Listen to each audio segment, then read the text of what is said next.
Good evening. I'm Jake Martin, Chief Marketing and Communications Officer for Texas College, and welcome to Texas College 60 Minutes, a brief program that sits down with current students as well as others to discuss current and trending topics. Tonight on Texas College 60 Minutes, we explore the question, why an HBCU? Our very own Dr. Jan Duncan, Vice President for Academic Affairs, sits down with a robust panel comprised of alumni and current Texas College students to gain an understanding of their decision to attend not only an HBCU, but explicitly Texas College. College history states that in the spring of 1894, Texas College was founded by a group of ministers affiliated with the Christian Methodist Episcopal Church. The founding represented the start of the educational process for a group of disenfranchised individuals in the area of East Texas within the city of Tyler.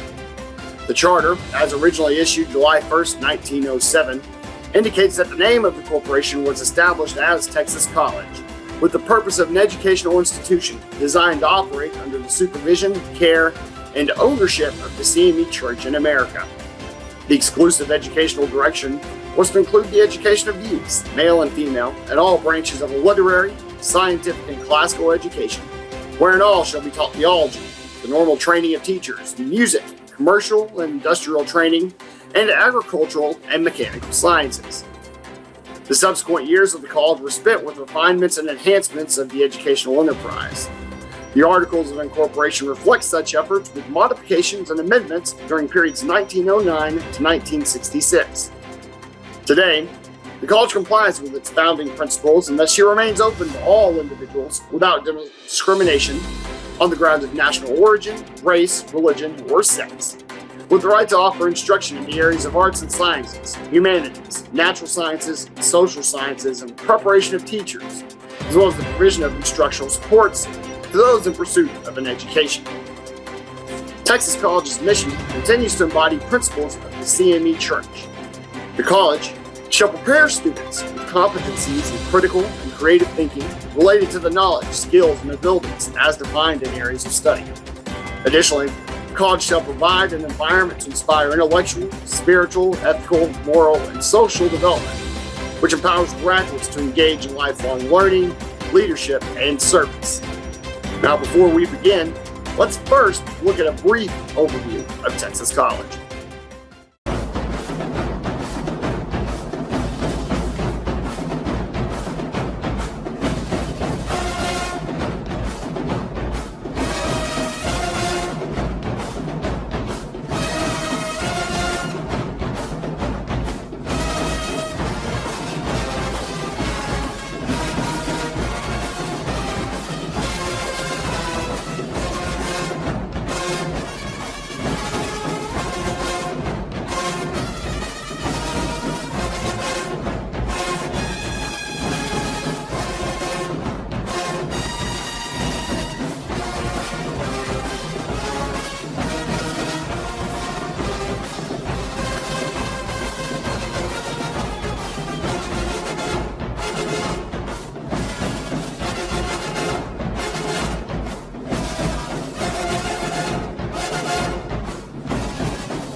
Thank you for joining us for our Texas College 60 Minutes. I'm Jan Duncan, Today we are doing a shout out to HBCUs here at Texas College during our homecoming celebration. Why HBCUs is the question we're going to embark upon today. Texas College and other HBCUs have 150 years of celebrating Black success throughout our African American diaspora, celebrating some of the most prolific leaders, and some of the major changes in our society have been led by African American leaders who were graduates of HBCUs. So let's embrace the question today. Why HBCUs? Can I hear from our panelists? I'm here today with alums and also some of our campus leaders. If they would at this time, please introduce yourselves. Greetings. My name is Ellison James, your SGA president. Greetings. My name is Alyssa Pilla, your Miss Texas College. Greetings. My name is Javion Wilson, the Panhellenic Council President. Greetings. My name is Anthony Holden. I am Mr. Freshman. Greetings. My name is Geraldine Harrison, staff. Greetings, my name is Jake Martin. Greetings, my name is Wanda Williams, staff. Hello, my name is Jalen Blake. I'm your pre-alumni council president. Hello, my name is DeWanna Turner. I am your HBCU graduate. Hello, my name is Brianna Monk and I am senior class secretary. Hello, my name is Taylor Crabtree and I'm your Miss Senior. Hello, my name is Genesis Gibbs and I'm the freshman class president. Hello, my name is David Grant. I'm your SGA vice president. Hello, my name is Danye Kite and I'm junior class president. Greetings, my name is Celia Polsky and I'm your Miss UNCF. Hello, my name is Charlotte Jones and I am Miss Freshman. Hello, my name is Diane Gossett and I'm financial aid advisor. Okay, fantastic. Now, can anyone tell me, with the essential question we're embarking upon today, why an HBCU? Why did you choose an HBCU as your college choice? Mr. Gray? I have two reasons. Biggest reason, one of my idols, Martin Luther King, graduated of Morehouse College. So I've seen the type of men that were coming out of the school as well. And I grew up in the inner city, so being able to see men moving in a positive direction was a big thing for myself. And I've seen that here at HBCU. So we were the majority, not the minority. So that was the first time in my life I was able to see men that looked just like me, feel comfortable in the space that was good for us. Alums? Hello, my name is Reverend Geraldine Harrison. I chose HBCU college because I want to first allow my family to graduate. I have grandchildren and I wanted them to see the excitement that I encountered at HBCU schools. I also have a great grandson here at the moment. I am proud to be an HBCU student from Texas College. Ms. Williams? Being in an HBCU gave me the opportunity to earn my degree within an environment that's closely related to my culture and background. And also I noticed that the classes were smaller and the instructors had enough time to pay more attention to the students. And one of the interesting facts about Texas College, we are a historically Hispanic serving institution. Being here in Texas College, it's been a very good experience, realizing that we're all minorities and we have very similar backgrounds and culture. The diversity is very good, especially when the closeness is very here and togetherness. So you realize that everyone gets to know each other and having that help there and realizing that they are going to be there for you. Hearing from all females, what about the males? What do you all have to say about your experience at an HBCU? Could I tell why I chose Texas College? The reason I chose Texas College was I was transferred in, I was a football transfer as well, and it came down to Prairie View and Texas College. So for me, when I came on my visit here, I met Dr. Marshall. She doesn't probably remember it, but she was one of the first friendly faces that I've seen. It was down in the missions. But I got toured, and every person that I ran into, it wasn't just a handshake. It was a smile on my face, and I got hugged. So it felt like a true family. And I come from a really big family. So for me to feel comfortable in a space that was so small and tight-knit, it made me feel right at home. And I'm a city boy, so it made me feel fine here in East Texas. And just to piggyback off of him, HBCU, my thought on it, it's a family away from a family. The reason I chose Texas College on my tour here, Again, it was a family away from family, and you're not only known here with an ID number, you're known as a family, a brother, a mother. Everybody's here is one, and it's also affordable for majority of us in our cultures. Mr. Martin?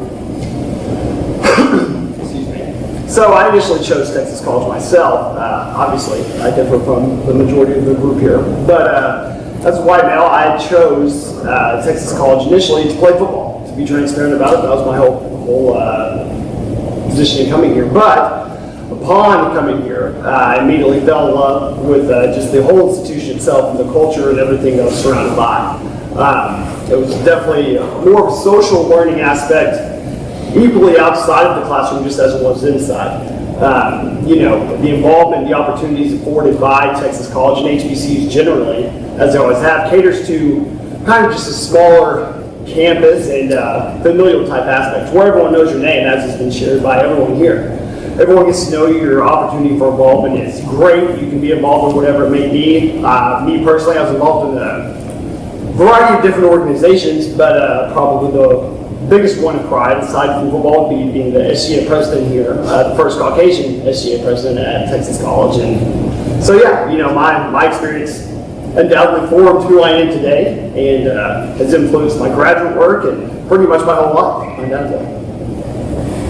Also, with our culture at an HBCU, we know that the Black church is responsible for many of the advancements we have had in education. And in today's society, church is not as important as it used to be. I have encountered students in my personal career who have never attended church, but they chose to attend an HBCU. And if you attend an HBCU, particularly at a private institution, that chapel is going to be a part of campus life. Can anyone speak to why chapel is important for us at a private HBCU? Mr. Brooks? I can start off in high school and in my previous college as well. I was the FCA president. So me being able to come in and actually, just benefit from, being in a comfortable environment at the HBCU, that was the biggest thing. Because there's a lot of young men and women that are, they're interested but scared. And I think because we're together and we're in the same environment here at school, it allows us to open up to each other, reach out to the leaders, and the faith-based aspect of everything allows us to share that amongst each other. Because a lot of us don't. And it's a hard topic for a lot of people. But being able to be at a faith-based institution with younger individuals, you start to see those people that are led by God. Those vessels, those people that, have Him working through them, and you can't ignore that. You can't. And you see it every day. So you're seeing it, you're around it, you're in that right space, you have to pick up on it. Anyone else? It gives our young adults a guideline. Even though they may not be able to do or go to home churches, you still get a little church. I really miss the presence of the attending the chapel meetings, the chapel in our gym, because we had music, you had good speakers, you had participation from the audience, you can feel the spirit. And as a alumni also, I see new babies coming in and going out. You can see them grow.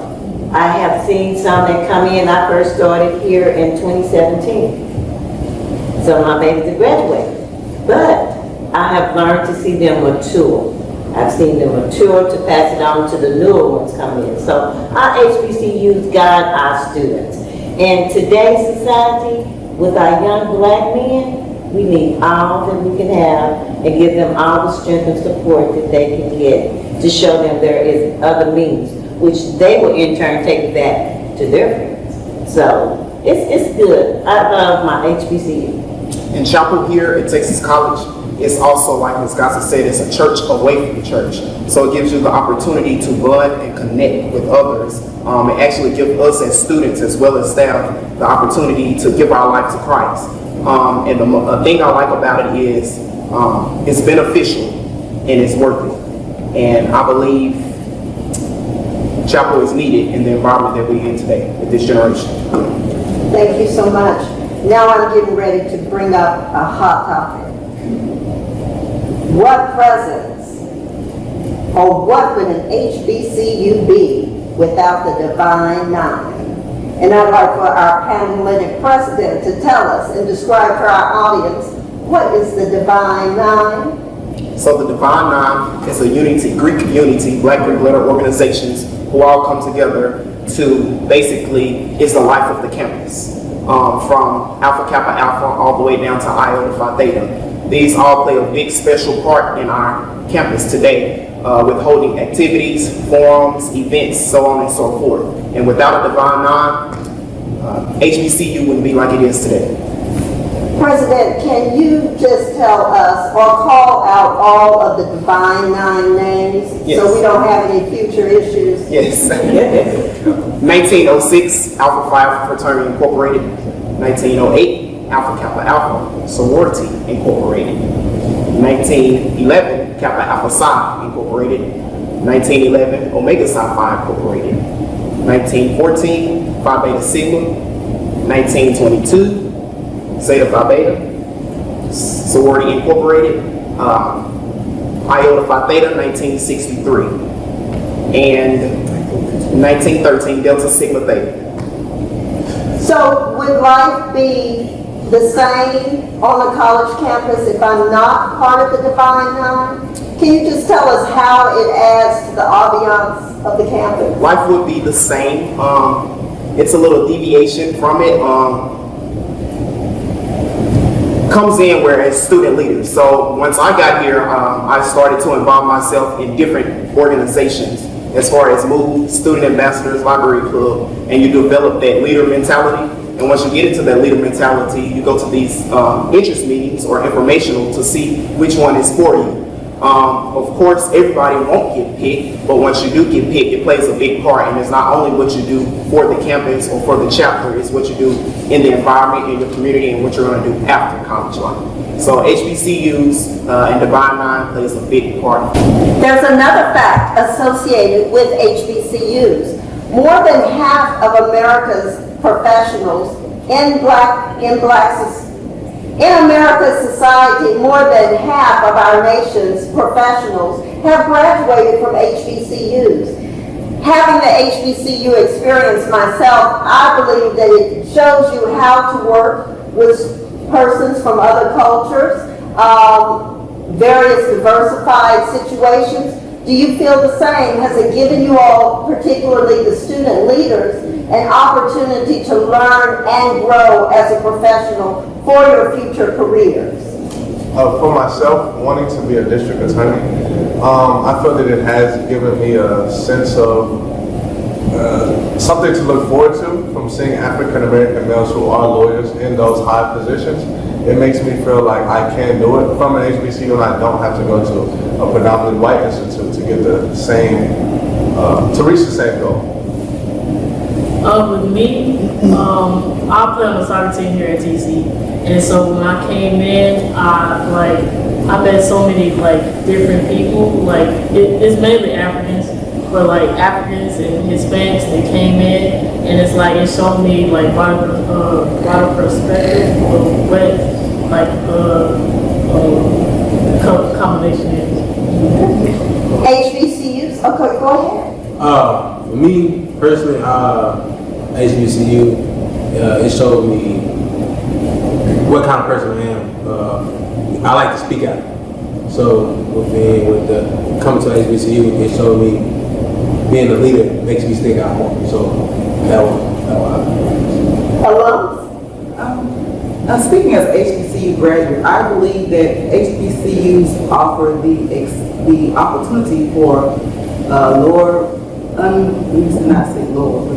less fortunate students that may not have the grade acumen to get into the normal schools, but they will be able to come to HBCU and through the training and the guidance of the HBCU, they are able to attain their goals.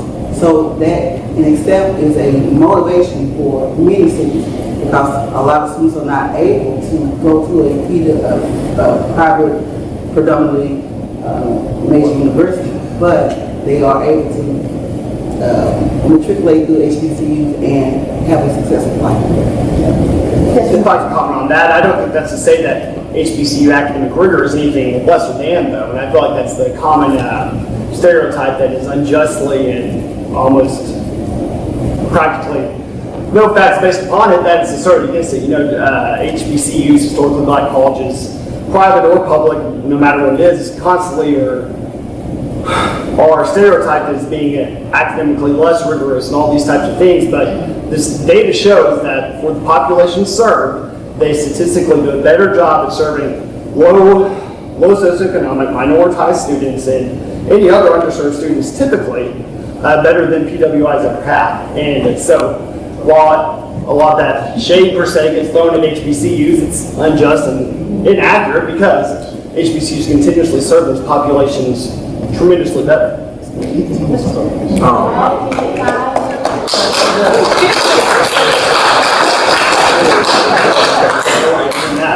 Based on your question, in the past, most HBCUs were predominantly African American.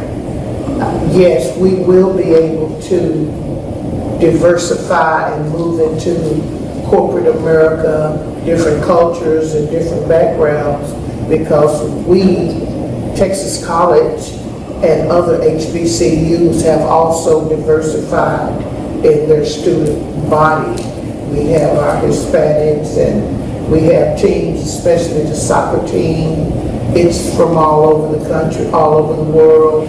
A lot of our sports teams come in international. So right here on campus, we have the opportunity to blend in with other cultures, other nations, so that when we go out into the business world, we're there with all the other nations and all the cultures. Absolutely. So I think it's preparing us to do that. I don't think I can top what Jake just did. I just want to second what he was referring to. I transferred in from PWI, and just to see, I'm not going to say that our education was totally different at all. I think it's a lot better because it's more hands-on, and the aspect of, you know, the approaching leaders and seeing leaders. It's our people, for our people, by our people. So being able to see our people teach, lead, and guide us through, that was a big thing, you know, from transferring in from another institution. I had African-American leaders, African-American teachers, but it was totally different here than it was there. So there's nothing less. It's just a little bit more hands-on, because now you can really, now you're in your environment, you're around your people. You can be you, and you don't have to act like something else. Okay. All right, to add to Jake, I actually also came from PWI. I transferred into it.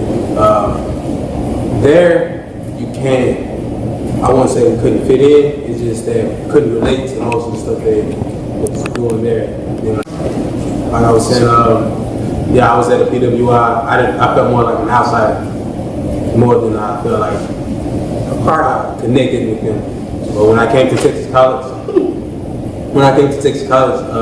I felt more comfortable of being myself, reaching out and, you know what I'm saying, speaking out when I came down to Texas College. I'm gonna tell my age a little bit. I'm an original Tallywrite, pretty much. And in our city, we had two. We had Butler College. It was over on, if you guys know where the Rose Stadium is, where we play football. Right now, they have built an apartment complex. We had two HBCUs here in Tallywrite. We had Texas College here, and we had Butler College. My uncle, two of them in fact, one is alumni here, and one is alumni from Texas, from Butler College.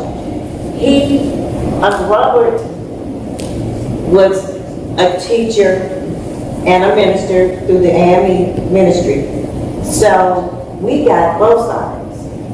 You babies didn't get to get that. So we're here in Tyler, there was two HBCUs going on, even though it's not spoken of now. We have great teachers, great leaders, great ministers to come from both colleges.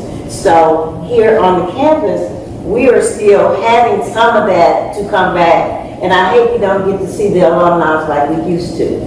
But to know the HBCUs put forth blazing the trail for us to come through and come behind to continue what they started with us. So Tyler's really good. There is a lot of Black history here in Tyler. I feel like HBCUs really paved the way. I feel like this is the best decision that I could have made was to go to HBCU. Like, I'm just a number or a student, I actually mattered in. Very good. From my career perspective, I've worked for about 5 HBCUs. I've worked for a predominantly white institution, and I've worked in corporate America. But there's one thing as a professional that I must say about an HBCU. Those institutions, or shall I say our institutions, always are well known for instilling a sense of pride in employees as well as students. Do you all feel the pride of an HBCU? Yes. How so? I'll start this off real quick. So, I'm sure you can't really see it, but on my wrist right here are 4 numbers, 1894, our founding year. And I think that just kind of shows the pride in my alma mater. So I'll let you guys go ahead. Going off of your reference earlier, you know, from going from college to college, HBCU to HBCU, even a preferred white institution as well, I would love to see more of what I was able to see. And so I want to become the example of it. From an HBCU, I was able to see, you know, something of men being so prideful. And when I say this, I don't want to sound, you know, I don't want it to be in a bad way. But you said corporate America. And you know, where we're from, without an HBCU, there's this thing going around, and I don't, my peers can agree with me, but they say Black ignorance equals corporate dollars. And coming from HBCU graduates, I feel like our most professional, profound, individual Black men and women that you will see in those workforces. So without being at an HBCU, I don't think those type of leaders will be out. So that Black ignorance equals corporate dollars thing is, you know, I kind of see it flying out the window, and I see our HBCUs continue the presence of putting out those type of men and women. Yes, sir.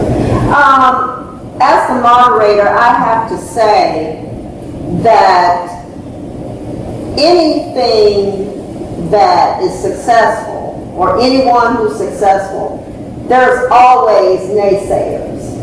So I feel as part of my personal growth I've been able to deal with some of the negativity. And being in an HBCU, of course, no matter where you are, you're going to experience negativity, negative remarks, negative reports, but it gives you the stamina to forge ahead. Just as though we wouldn't be here on this panel today if we had not had positive experiences. So to counteract the negativity, we're living proof. Any other comments on HBCU pride? HBCU pride. I'm Reverend Geraldine Harrison, the founders of the CME Church under the Texas College alumni. I am an alumni. I'm also a reverend. I'm also a pastor. I'm a CME proud member of the CME Church, Christian Methodist Episcopal Church. And Texas College, I'm TC proud. Okay, this kind of goes out to the younger generation. Our people have a tendency to get an education later in life because of life. You work some, you go to school, you work some, you have a family, you work some, and then you try to go to school. My first college years were at an HBCU. After that was my freshman year, and I was determined to get a degree. But I didn't go back until my mid-20s with 2 children. So, coming from that first HBCU, I felt really confident that I wanted my degree. I left the HBCU and went to a, what do you call it, PWI? At the HBCU, I felt loved and cared for, and I was a part of something. But at that PWI, I felt lost and abandoned. There was no cohesiveness amongst the black students. And it seemed like the other students didn't care. They didn't want to blend. And this was a state school. It has as many schools as Texas does. And I left there, continuing in life, but I still had that desire to finish my college education. And I'm getting older, but that's not an excuse not to continue your learning. So when I came into the East Texas area, I was right here with Texas College. And lo and behold, they had a program that catered to older students that already had all that going on. And to be a part of that program made me very proud. I could continue my education, walk with my head held up high, and be part of an historically black university that has been around since 1894. Now that's the part that makes you proud, that it's still here, it's still standing, and we're still giving individuals an opportunity to continue their education and enjoy the college experience. And I take that away with me. And I've also completed my master's.